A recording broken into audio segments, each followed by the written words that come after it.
伝説の黒髪を華麗に乱し Konnichiwa. Today we're discussing the Japanese railroad watches and a little bit of military ones. In the late 19th century, Japanese used to copy the calibers of Swiss and American watches. At the start they were making cases for Swiss-made watches and American ones, and later started to produce their own watches, mostly by Seiko factory. As you know, in the 19th century in the States, railroad watches were standardized.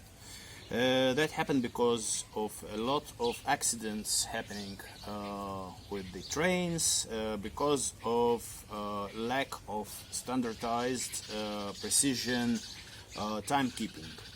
If someone in charge missed several seconds of the train movement, it resulted in the disaster, and since then the Americans used to standardize the pocket watches, and instead of mass production, most precise watches, types of watches, were made to be railroad grade, as they call them, at least 17 jewels, wide dial, big numbers, something that you can easily read the time from and will be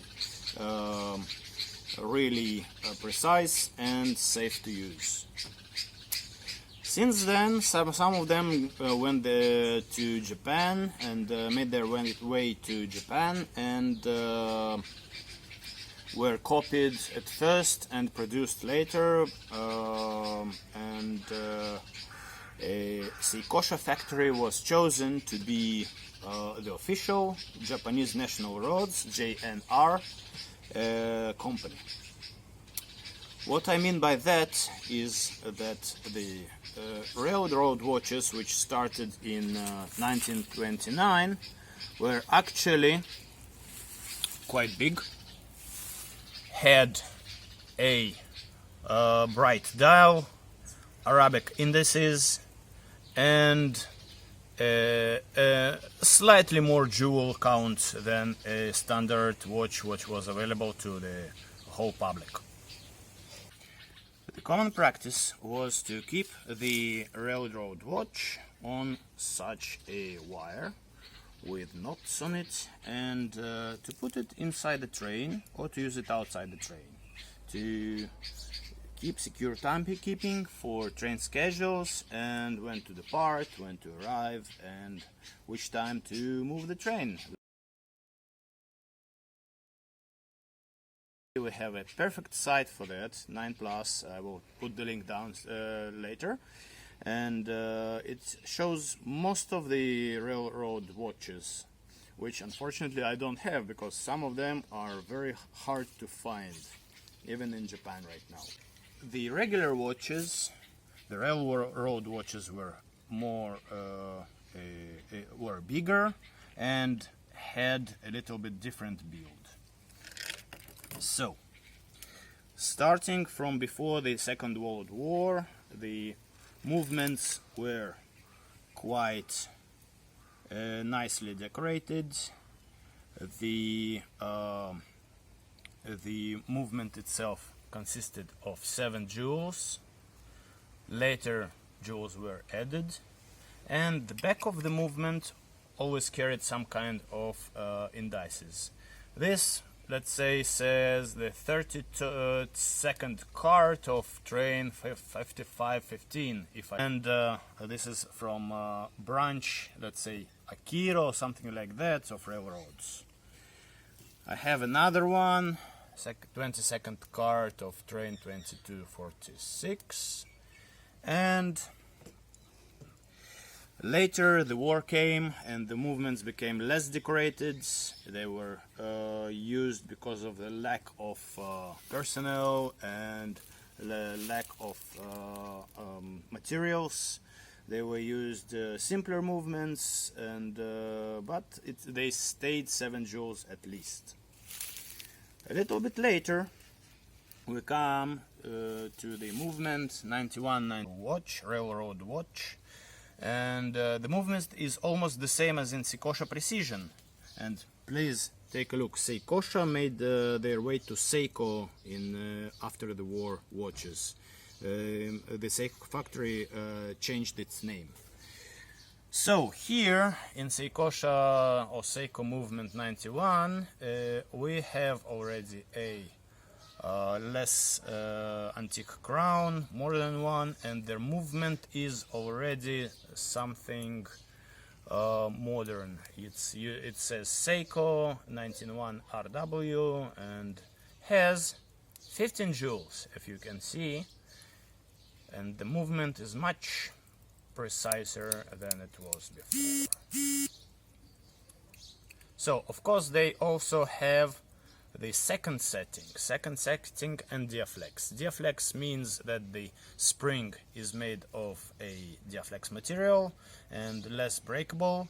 And the second setting means that if I pull the crown out, the movement stops in several seconds, and it can be adjusted, and it stops.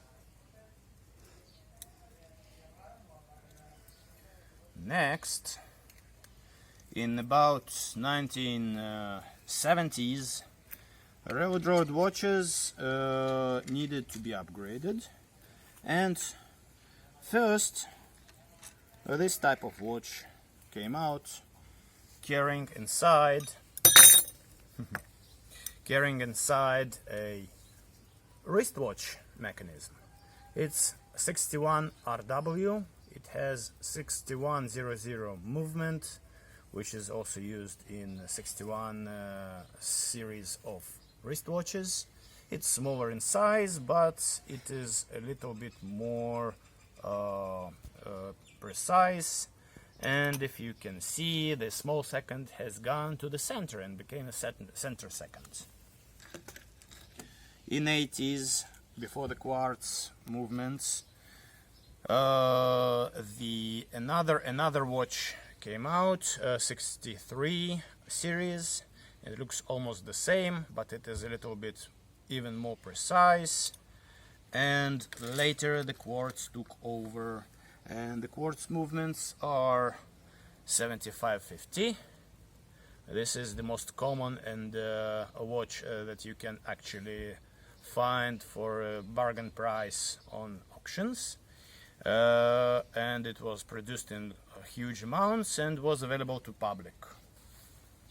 And the later 7C21 movement, which looks almost the same, but it is railroad grade quartz movement, which is less available to public. So, enough about the railroad watches. And a little bit later they produced also Citizen wristwatch, which I will show you sometimes later maybe, and started the timekeeping of the railroads with quartz watches, which are less interesting in my opinion. One other thing I forgot to mention, that these watches, these caliber, were used also in telegraph and telecommunications, and every ministry that required precision timekeeping in Japan at that time. It was widely used caliber, and of course they were colored in a little bit different way and engraved from the back. I actually have this one from Ministry of Railway on the upper part. And during the war, during the World War II, due to the lack of supplies, many of those were commissioned from public in order to serve the military and to help soldiers during combat. So many of those watches, even not engraved, might have been in the army. Now we are going to discuss a little bit of military Seiko and Seiko timepieces. Being the biggest company of Japan for watchmaking, Seiko also produced a lot of watches for military. During World War II, of course, and a little bit before, and later, mostly quartz watches for special forces. So, unfortunately, all the military timepieces I have are wristwatches, and the pockets are black-colored Seiko watches with Japanese hieroglyphs on it. I don't have that one, but I have something similar. This one is Seiko almost military watch. Why is it almost military? I think it was produced after the war, but on the same mechanism, center second, which was used actually during the military. It is screw down crown, I'm sorry, not crown, back, case back, and it is something rare in the pocket watches. And as you can see, it is almost the same movement as in railroad watches, but it has a center second edition. It's a complication made in the 40s, trying to make the watches a little bit more readable during combat.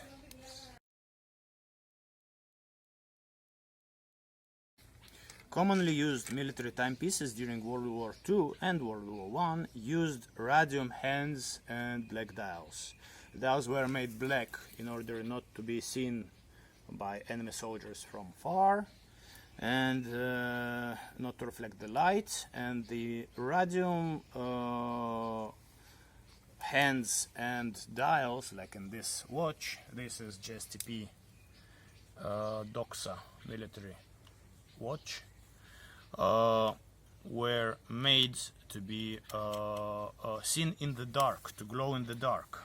Unfortunately, that results in a little bit of danger when opening up these watches right now, because radium does not decompose in such a short time.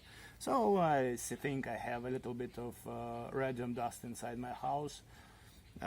Not something I can brag of course. And here I just exchanged the hands and removed the radium. So basically the military watches were made with black dials and radium hands, loomed hands. After 50s, when they discovered that radium is not so friendly towards a human body, they started to use tritium and later phosphoric loom, which is harmless to the environment and of course to the people. So the military Seiko watches were the base. This mechanism actually was the base for so-called kamikaze watches. Strictly speaking, kamikaze either flew their planes into enemy ships without the watch or with the cheapest watch they could use or find, and many times they flew with huge aircraft watches which they took out of the dashboard from their Zero or some other Japanese plane. But it's common to think that pilot watches produced from 1935 or something by Seiko were the so-called kamikaze watches, and they cost a fortune right now. It is my dream to obtain one of those, and I will put the picture down.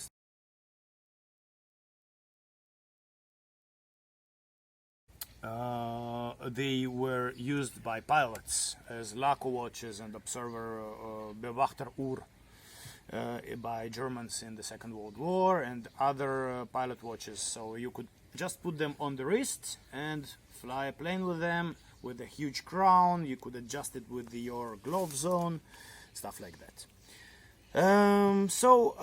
Last thing, of course, the strictly speaking military pocket watches from Japan, as I said, were with black dial, this mechanism, and loomed hands with radium. I'm planning to obtain one of those. They cost a little bit less than the kamikaze watch.